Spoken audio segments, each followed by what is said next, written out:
Ce souvenir de cette femme, je n'arrête pas de penser à cette fille, genre, je n'arrive pas à l'oublier, mec. Genre, elle est littéralement dans ma tête 24 heures sur 24. Donc je suis sur l'autoroute, en train de conduire, tu vois, 120, 130 km/h, et je mets le pied au plancher. La main juste ici. Et juste, j'ai fermé les yeux. 5, 4, 3, 2, 1. Et à ce moment-là, j'ai réalisé que je devais chercher quelque chose de plus profond et significatif. Maintenant, je commence à penser à regarder des livres et des types d'ismes pour m'aider. Donc je me penche sur le bouddhisme, je me penche sur l'hindouisme, je me penche sur la Torah, je me penche sur l'Injil, la Bible, et ça n'avait aucun sens pour moi. J'ai téléchargé l'application du Coran, j'ai juste commencé à le lire. 20 minutes sont passées. Et je me dis, attends une seconde. Je n'ai pas pensé à cette fille pendant les 25 dernières minutes.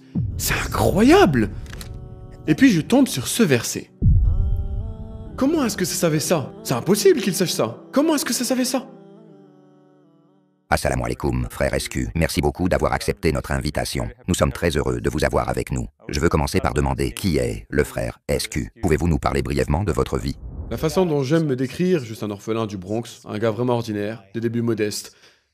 J'ai traversé beaucoup de choses dans la vie, tu vois, avec ma famille, mon père, violence domestique, abus.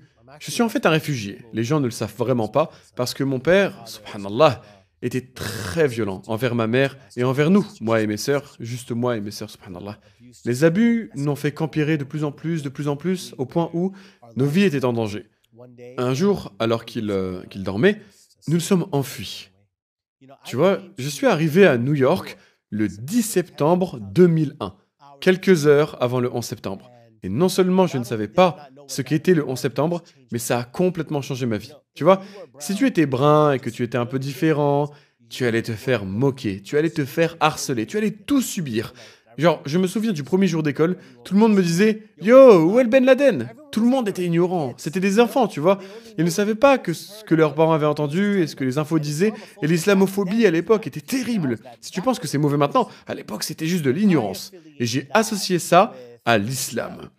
Genre, cette chose-là me cause tellement de problèmes que je ne veux rien avoir à faire avec ça. Genre, ça n'a rien à voir avec... Tout cet événement n'avait rien à voir avec moi, il m'accuse de quelque chose qui n'a rien à voir avec moi, tu vois. Je ne voulais rien avoir à faire avec ça. Donc pour moi, l'islam et le terrorisme ne faisaient qu'un. L'islam et le terrorisme ne faisaient qu'un, je croyais.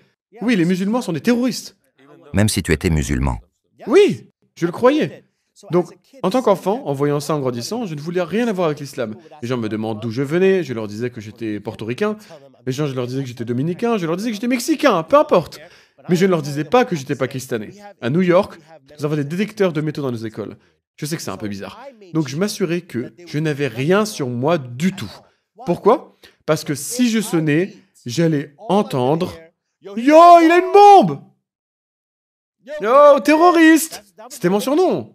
Terroriste était mon surnom. Maintenant, mettez-vous à ma place, à 14 ou à 15 ans. Tu veux être musulman? Certainement pas. Certainement pas. Être musulman était la chose qui m'empêchait d'être heureux. C'est ce que je ressentais et croyais. Être musulman m'empêchait d'être heureux. Laissez-moi m'en éloigner encore plus. Tout ce que mon nefs voulait, je le faisais. Si je voulais une femme, j'en avais une. Si je voulais de la drogue, j'en avais. Tu vois, ça fait du bien sur le moment. Mais après ça, ça demande toujours plus. Mais c'est ce qui m'a conduit à découvrir la véritable dépression dans ma vie, à toucher le fond, ma dépression. Ça m'a poussé à avoir des pensées suicidaires. C'est ce qui m'a fait m'éloigner encore plus de l'islam. Ma mère, subhanallah, marchait. Si je marchais avec ma mère, je la laissais marcher devant pour ne pas être à côté d'elle, pour que les gens ne sachent pas que c'était ma mère. C'était grave. Je ne suis pas fier de ça. Mais je vous le dis, c'est ce que je vivais. Tu vois, ma mère a dû endurer tellement de choses parce qu'on était encore, rappelez-vous, on était des adolescents rebelles, c'était encore une réalité, tu vois. Et toutes ces choses dont je parle, la jahiliya et le haram, c'est ma mère qui a dû vraiment les affronter. C'est ma mère qui passait des nuits sans dormir quand j'étais en boîte de nuit. Tu vois, quand tu ne rentres pas à la maison, les gens ne réalisent pas, wallah. Et si je rentre au paradis, c'est grâce à ma mère. Ma mère priait pour moi. Elle priait pour moi. Elle priait pour moi, elle disait, Allah, guide-le. Ça s'est pas fait en un jour, ni en un mois. Ça a pris des années, ça a pris du temps. Tu vois, elle est venue ici. n'avait pas d'éducation formelle ou quoi que ce soit. Elle travaillait des stations-service et tout ça. Une nuit entière. La nuit, mec. La nuit. Quand les pires personnes sont là. Une femme à la station-service, elle travaille là-bas. Son fils la force, avec l'argent qu'elle gagne, à acheter quelque chose. C'est quoi ce truc que tu me donnes? Il se moque de moi à l'école. C'est quoi ces baskets? J'aimerais que tu sois éduqué. Quel genre de mère j'ai? J'aimerais que tu aies fait des études, fais quelque chose pour pouvoir subvenir à nos besoins. Imagine. Les gens qui demandaient ce que faisait ma mère, j'étais tellement gêné par elle. J'avais honte d'elle.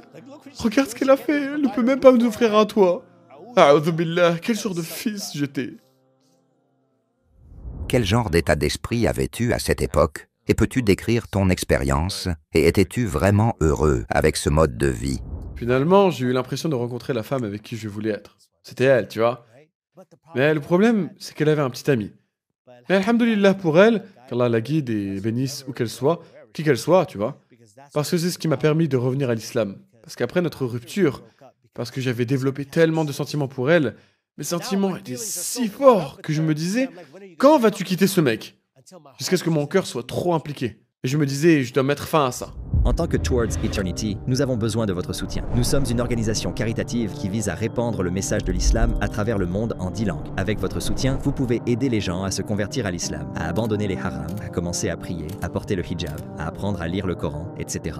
Et obtenir votre part de toutes ces bonnes actions, Inch'Allah. Faites un don à Towards Eternity et ne manquez pas cette opportunité en or. Jusqu'à ce que mon corps soit trop impliqué, mec. Et je me disais, je dois mettre fin à ça. Donc j'ai mis fin, tu vois. Je mets fin à cette relation avec elle et je retourne vers mon maître. Tu vois, je retourne à la drogue. Pourquoi les gens prennent-ils des antidépresseurs? Je vais vous dire pourquoi. Parce que vous avez tout. Mais vous avez tout sauf Allah. Donc vous n'avez rien. Vous réalisez que vous n'avez rien. Parce que vous n'avez pas Allah dans votre vie. Donc je suis sur l'autoroute en train de conduire. Tu vois, 120, 130 km/h. Et je mets le pied au plancher. La main juste ici, et je ferme les yeux. 5, 4, 3, 2, 1. Je suis toujours là. Et j'espérais avoir un accident. J'espérais que quelque chose m'arriverait, parce que j'en avais marre. Je ne voulais plus rien de tout ça. Comment es-tu sorti de cette dépression? Je pense que pour moi, je n'ai même pas réalisé que j'étais déprimé avant d'en sortir. Ensuite, j'ai réalisé ce que j'avais traversé pendant si longtemps. Tu vois, je me souviens que mon point de rupture est arrivé quand c'est devenu trop pour moi. Je suis juste malheureux. Je me réveille et je me souviens très clairement de ça. Je suis dans ma douche, je suis dans la baignoire, sous la douche. L'eau coule et je pleure dans ma baignoire. Je pleure de l'extérieur, tu vois. Je te l'ai dit, l'argent rentrait très bien, les femmes étaient nombreuses, la drogue, l'alcool, les fêtes, la popularité, tout ce que je pensais vouloir, tu vois. Je voulais être populaire, je voulais être connu, j'étais l'âme de la fête. Quand j'arrivais, ils disaient « Yo, il est là! Les gars, ça va chauffer !» Ils savaient que c'était moi. Ce gars pleure dans ses toilettes. Ce gars pleure sur le chemin du retour. Ce gars veut se suicider. Ce sont ceux-là. Quand quelqu'un se suicide, les gens disent « Mais je lui ai parlé, il était si heureux !» Tu vois, personne ne montre jamais de pensée suicidaire. Tu vois, ça ne se voit pas. Mais Shaitan travaille sur toi. Parce que pour lui, c'est si important que tu te suicides. C'est si important. C'est un billet express VIP première classe pour l'enfer. Qu'est-ce que tu fais? Shaitan gagne cette façon. Donc je suis dans ma baignoire et je pleure. Je suis en position fétale, je pleure, je pleure, je pleure. Et Allah subhanahu wa ta'ala m'inspire à lui faire une dua. Mais je ne savais pas ce que je faisais, une dua. Tout ce que j'ai dit, c'est: s'il y a quelque chose au-delà de ça, alors sors-moi de cette situation maintenant. Permets-moi de partir quand j'aurai fini ça, de quitter cet endroit sur une bonne trajectoire. En sachant ce que je dois faire sur le bon chemin, un type de guidance, donne-moi quelque chose pour que je n'ai pas à vivre ça. Sinon, termine ça maintenant. Termine ça maintenant. Je ne veux plus rien avoir avec ça. Alhamdulillah, cette douche a changé ma vie. Je sors, et c'est à ce moment-là qu'Allah subhanahu wa ta'ala m'inspire. Mais je ne le savais pas à ce moment-là. Allah m'inspire, tu vois, faire un voyage au Pakistan. Tu vois, j'ai de la famille là-bas. Alors pourquoi ne pas y aller? Ok, cool. Je découvre que ma mère s'apprête à partir au Pakistan, toute seule. Je dis, maman, laisse-moi t'accompagner s'il te plaît.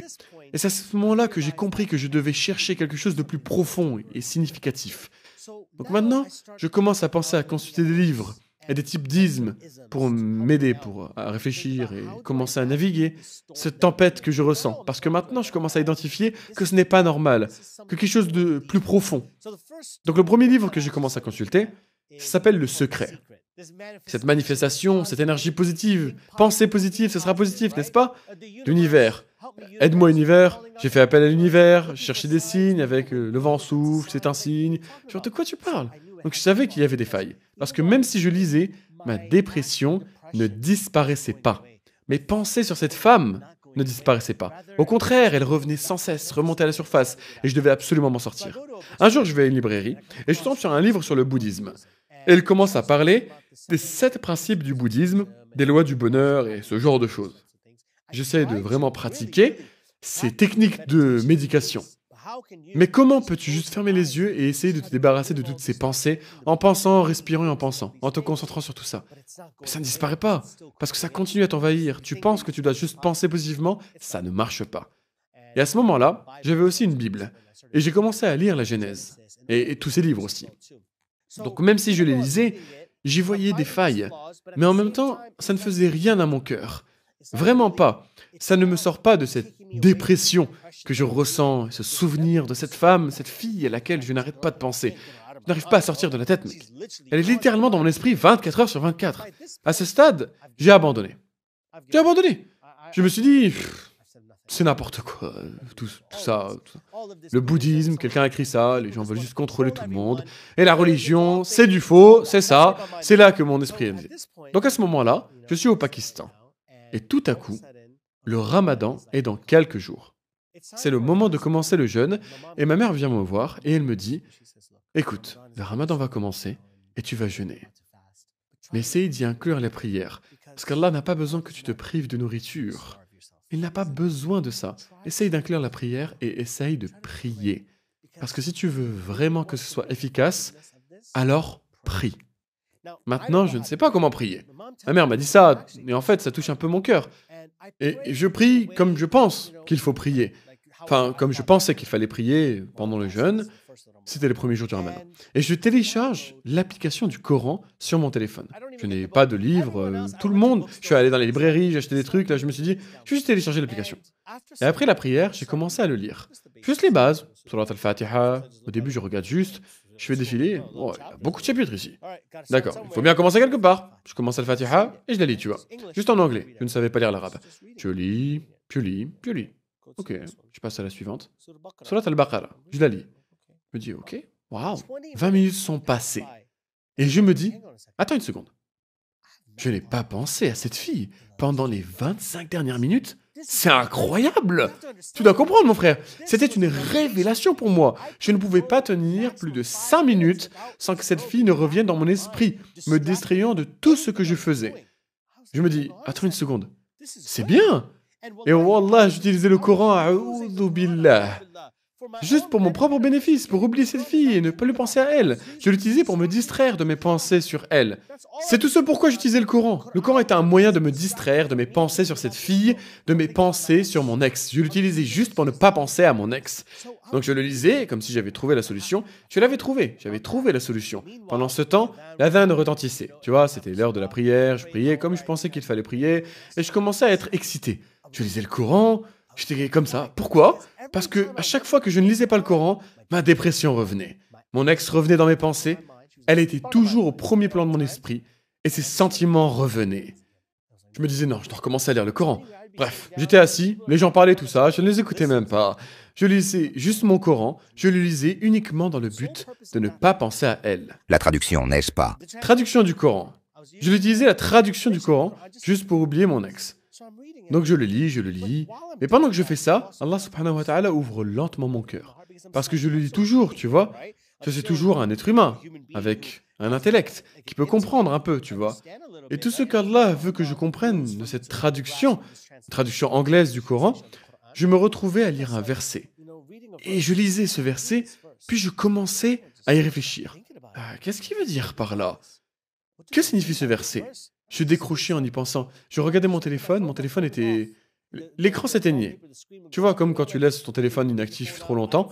Et je me souviens que c'était réglé sur 15 minutes d'inactivité. J'étais perdu dans mes pensées, méditant sur ce verset pendant 15 minutes. Quand je regardais mon téléphone, l'écran était noir. Je devais le rallumer, remettre mon mot de passe. Je me disais, oh, c'est vraiment puissant. Hein. À ce stade, je réalisais que s'il y avait un livre qui venait de Dieu, c'était forcément celui-là. Mais je n'étais pas encore totalement convaincu. Donc je l'ai mis à l'épreuve. Mais je l'ai mis à l'épreuve. Je me disais, ok, aujourd'hui, pour le tester, je ne vais pas lire le Coran. Je ne vais pas prier. Je vais juste me détendre. Je vais jeûner, évidemment, mais je vais juste me détendre. Je ne vais rien faire de tout ça. Mon frère, je te jure, Wallah, je te jure, en moins de 10 minutes, sans être engagé activement là-dedans, je suis allé sous la douche et toutes ces pensées sont revenues. Cette vague de dépression, toutes ces choses sur cette fille, tout ça m'est revenu à l'esprit. J'ai éteint la douche, je me suis séché et je devais lire ce livre. Ce livre est la clé. Ce livre est la clé. Et je le lis. Et ça devient de plus en plus détaillé. Et je me disais qu'Allah, Dieu Tout-Puissant, a révélé ce livre d'une manière ou d'une autre. Peut-être qu'il l'a fait descendre avec la foudre, comment il l'a fait avec l'époque de Moussa, et a donné les 10 commandements, je ne sais pas comment. Mais le concept d'une révélation venant d'un prophète Mohammed sallallahu alayhi wa sallam, je ne comprenais même pas ça. Je pensais juste que Dieu avait ce livre et qu'il nous disait des choses. Et je le lisais, ça m'affectait. Et puis je suis tombé sur ce verset. Et ce verset m'a vraiment fait remettre en question juste ma façon de me comporter en tant qu'homme. Et le verset disait, « N'est-ce point par l'évocation d'Allah que se tranquillisent les cœurs ?» À ce moment-là, j'ai eu des frissons, j'ai éteint mon téléphone, j'ai dit, je dois l'éteindre. Je ne sais pas ce que c'était. C'est quoi ça? Comment est-ce que ça savait ça? Comment est-ce que ça a pu entrer dans ma tête comme ça? Comment est-ce que ça savait que c'est là que mon cœur trouvait la paix? Comment est-ce que ça savait ça? J'en suis arrivé à une conclusion à ce stade. Je ne sais pas comment ça a été révélé, je ne connais pas les détails techniques, j'en sais rien, mais c'est la parole de Dieu sans aucun doute. C'est la parole de Dieu. Maintenant, le ramadan touchait à sa fin. Mon voyage se termine et je dois retourner à New York. Je dois affronter de nouveau toutes les réalités, il n'y a pas d'échappatoire, rien de tout ça.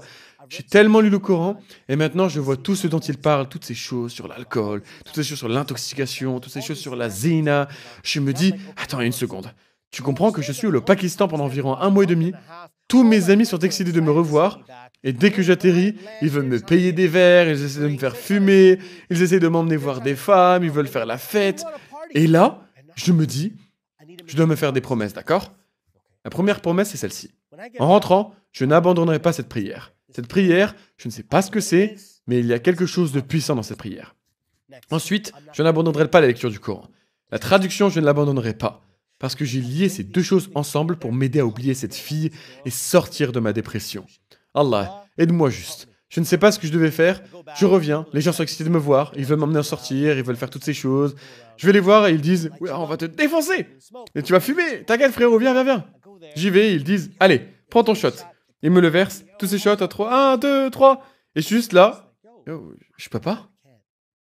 Ils me disent « T'as pas pris ton shot, tu l'as même pas touché, tu gardes ton verre comme un bébé, allez. Tu gardes ton verre comme un bébé, allez, bois. » Je ne savais pas comment leur dire, je me sentais comme un loser. Je me sentais nul. Les gars, je ne bois plus. Donc je ne l'ai pas fait. J'étais juste là, je ne me sens pas bien, les gars, mon estomac, mec, je viens de descendre l'avion, je sais pas ce que c'est. Ah. Ok. La deuxième fois que je traîne avec eux, yo, on fume, on fait ça, en fait, tu vois. Les gars, je me sens toujours pas, tu vois. Et ce genre de truc, ah, d'accord. Troisième fois, ils arrêtent de m'inviter. Ils ont juste arrêté de m'inviter. Je commençais à avoir l'air ennuyé. Mais j'avais un autre ami. Et je lui ai juste avoué. Je me souviens, j'étais dans la voiture et je lui ai dit, mec, il m'a demandé, les autres ne l'ont pas fait. Il m'a demandé, il a dit, mec, je remarque que tu bois plus, tu sais, les femmes, tu fais plus ce que tu faisais avant. Tout va bien avec toi? Tout va bien? Et j'ai dit, mec, je me suis intéressé à l'islam. J'ai lu le Coran et je ne pense plus que c'est bien pour moi. Il me dit, sérieux? Et je pensais que ça allait être la chose la plus embarrassante de tous les temps. Mais j'ai été choqué de voir qu'il était impressionné. Et qui sait, quand tu partages ça avec eux, ils commencent à y réfléchir aussi. Qu'est-ce que ça m'apporte? Genre, j'ai réalisé que tout ce haram coûte de l'argent. Tu gagnes le mécontentement d'Allah pour déplaire à Allah. Tu payes de l'argent. Pas seulement pour gagner l'enfer, mais les boissons coûtent de l'argent, les femmes coûtent de l'argent, la drogue coûte de l'argent, la cigarette électronique coûte de l'argent. Mais le dua, c'est gratuit. La prière, elle est gratuite, n'est-ce pas? Le hajj est gratuit. Lire le Coran est gratuit. Le dhikr est gratuit. Allez, On paye pour le haram, on paye pour toutes ces choses, alors qu'Allah subhanahu wa ta'ala a rendu la solution totalement gratuite. Tu sais quoi? Il est toujours mon ami. Il a dit, écoute, on peut toujours sortir, tu vois, tu peux toujours être notre accompagnateur, tu seras notre chauffeur désigné, et on passera tous un bon moment, et on n'aura pas à s'inquiéter, parce qu'on sait que tu sais fiable et que tu sais conduire bien. Il dit, d'accord, cool. Qu'est-ce que je vais faire? Rester à la maison. Donc je vais à des endroits maintenant. Maintenant, je vais dans ces bars, ces clubs, mais maintenant, je ne suis plus intoxiqué. Cette fois, je ne fais plus rien de tout ça. Je vais dans ces bars, je vais dans ces clubs, a'udhu billah, et je ne suis pas intoxiqué cette fois. Je suis plutôt le chauffeur désigné. Et je regarde à tous ces gens, et ils ont tous l'air d'un désastre. Ils ont tous l'air hypnotisés. Ils ont tous l'air possédés. Ils ont tous l'air de vouloir ressembler. Ils viennent tous dans la même direction. Et j'ai réalisé que je ne veux même pas être ici. Genre, c'est terrible. Et maintenant, je sors. J'ai dit, mec, fais ton truc, je vais attendre dehors. Allah a retiré de mon cœur l'envie d'être là. Donc je suis assis à l'extérieur du bar. Une femme vient s'asseoir à côté de moi. Elle est là. Et elle engage une conversation avec moi. Elle me parle, et je ne peux pas m'empêcher de lui parler de l'islam. Je lui parle de...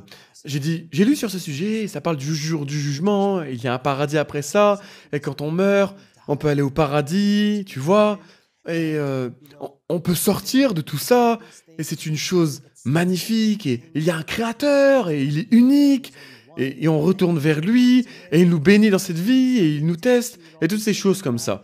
Et comment tout ça nous a fait oublier notre véritable vocation et notre véritable nature. Ça baisse notre fréquence, ça nous empêche d'être la meilleure version de nous-mêmes. Et là, elle se met à pleurer. Cette femme dans un bar, à l'extérieur du bar, elle se met à pleurer. Elle dit, c'est magnifique. J'ai dit, n'est-ce pas? Elle a dit, laisse-moi te poser une question. J'ai parlé tout ce temps, juste en discutant de l'islam. Laisse-moi te demander quelque chose. Je dis, vas-y.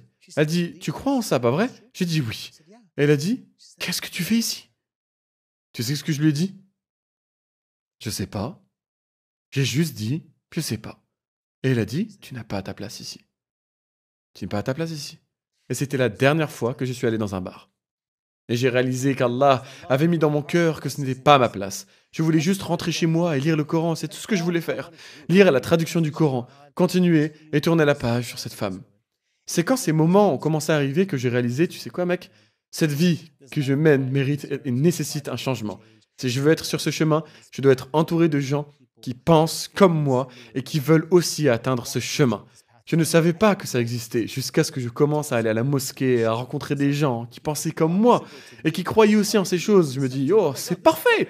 Ce sont les types de personnes avec qui je veux être. Donc, en gros, en résumé, c'est un peu mon histoire sur comment, alhamdulillah, Allah a mis l'islam dans mon cœur et dans ma vie. Et Allah subhanahu wa ta'ala m'a sorti de tout ça. Et qu'Allah subhanahu wa ta'ala me maintient sur le droit chemin. Parce qu'il est si facile de retomber dans ces choses, de recommencer à boire, de fumer, de retourner vers les femmes. Et tous ceux qui écoutent en ce moment, éloignez-vous de ce genre d'amis et de ces environnements. Parce que pour nous, vivre ce style de vie, de jahiliya, c'est comme faire du vélo. On peut y retourner si vite. Nous devons changer nos environnements, faire la hijra de ce genre de personnes. Comme la personne qui a tué 99 personnes, tu vois. Puis il a tué la 100e personne et ensuite il allait demander un conseil à un savant. Le savant a dit « Allah te pardonnera, mais tu dois faire la hijra. » Éloigne-toi de ça. Commence une nouvelle vie. Recommence avec des gens qui ne te connaissent pas dans ton passé, qui ne peuvent pas te le rappeler. Qu'est-ce qui t'arrive, mec? Tu as arrêté de boire? Tu as arrêté de fumer? Non, non, non, non, viens avec moi encore une fois. Encore une fois, pour moi. S'il te plaît. Tu dois t'éloigner de cette vie. C'est la seule façon de vraiment t'en éloigner. Recommence à zéro. Change tes intentions.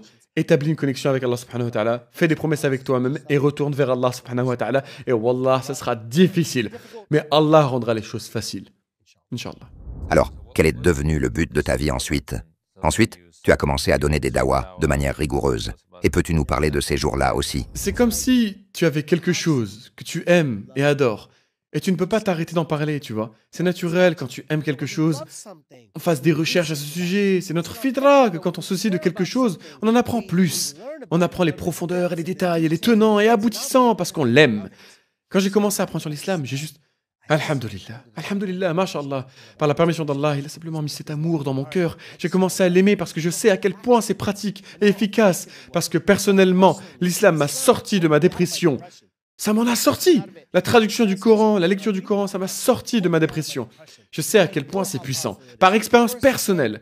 Et je sais combien de gens sont déprimés, secrètement, sans le savoir. Ouais, on a besoin de ce remède. Ils ont besoin de ce remède. Et si Allah peut simplement m'utiliser pour apporter ça au monde entier, mec, n'est-ce pas le but de ma vie? Alors si c'est le cas, qu'Allah m'utilise, qu'il continue de me combler de ses faveurs et qu'il m'utilise pour propager cette religion et me permettre qu'elle entre dans chaque foyer. Combien d'années se sont écoulées depuis cet éveil? Je pense que ça fait environ 12 ans maintenant. Alhamdulillah, je suis encore un bébé. J'ai encore 12 ans. Je suis encore un petit enfant. Mais ouais, je dirais 12 ans. Écoute, il y a des hauts et des bas. Il y a encore des hauts et des bas aujourd'hui, mais alhamdulillah, nous sommes sur la voie de la religion, nous sommes sur le tawhid, et c'est ce qui compte le plus. Tu vas encore glisser, tu vas encore faire des erreurs, ce n'est pas facile de quitter les années de jahiliya en une seule nuit. Tu vas glisser, tu vas être testé. Mais Allah subhanahu wa ta'ala est rahim. Allah subhanahu wa ta'ala te pardonnera.